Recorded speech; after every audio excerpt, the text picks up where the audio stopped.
नमस्कार, स्वागत है आप सभी का। ईश्वर की कृपा सदैव आप सभी पर बनी रहे। आज के वीडियो में मोक्षदा एकादशी की व्रत कथा सुनेंगे।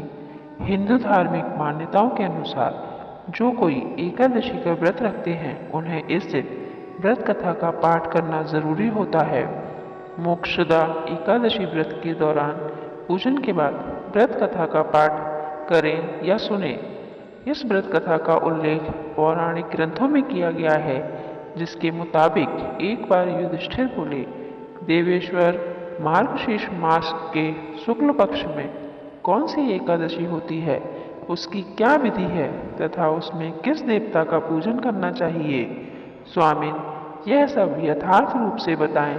श्री कृष्ण ने कहा, नृपश्रेष्ठ, मार्गशीर्ष मास के शुक्ल पक्ष की एकादशी का वर्णन करूंगा, जिसके सुनने मात्र से वाजपेयी यज्ञ के बराबर पुण्य की प्राप्ति होती है। उस व्रत का मोक्षदा एकादशी है, जो सब पापों को हरने वाली है। राजन, उस दिन यत्न पूर्वक तुलसी की मंजरी और धूप दीप आदि से भगवान विष्णु का पूजन करना चाहिए। सही विधि से दशमी और एकादशी के नियम का पालन करना उचित है।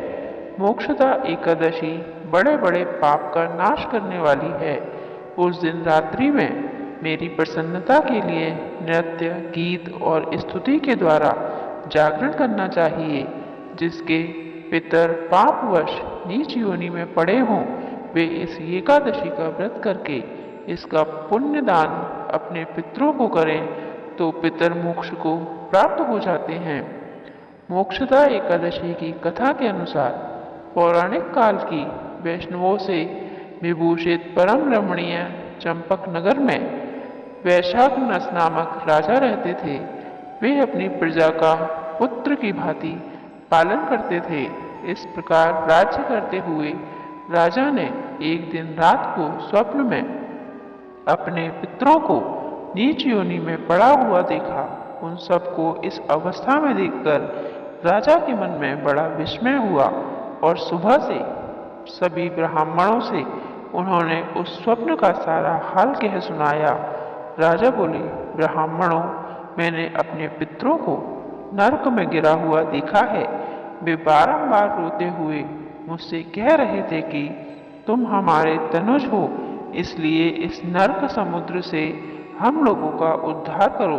द्विजवरों, इस रूप में मुझे पितरों के दर्शन हुए हैं, इससे मुझे चैन नहीं मिलता।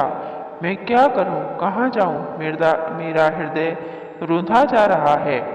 यह व्रत, तप और योग जिससे मेरे पूर्वज तत्काल नरक से छुटकारा पाए, बताने की कृपा करें।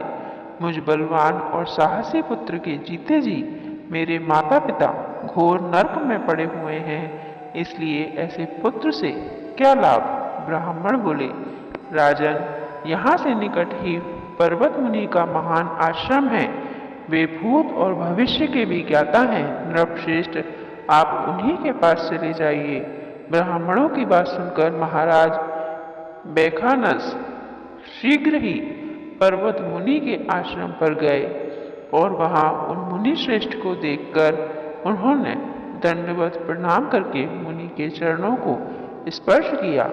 मुनि ने भी राजा के राज्य के सातों अंगों की कुशलता पूछी। राजा बोले, स्वामिन, आपकी कृपा से मेरे राज्य के सातों अंग सकुशल हैं, किंतु मैंने स्वप्न में देखा कि मेरे पितर नरक में पड़े हैं। इसलिए बताएं कि किस पुण्य के प्रभाव से उनका वहां से छुटकारा होगा।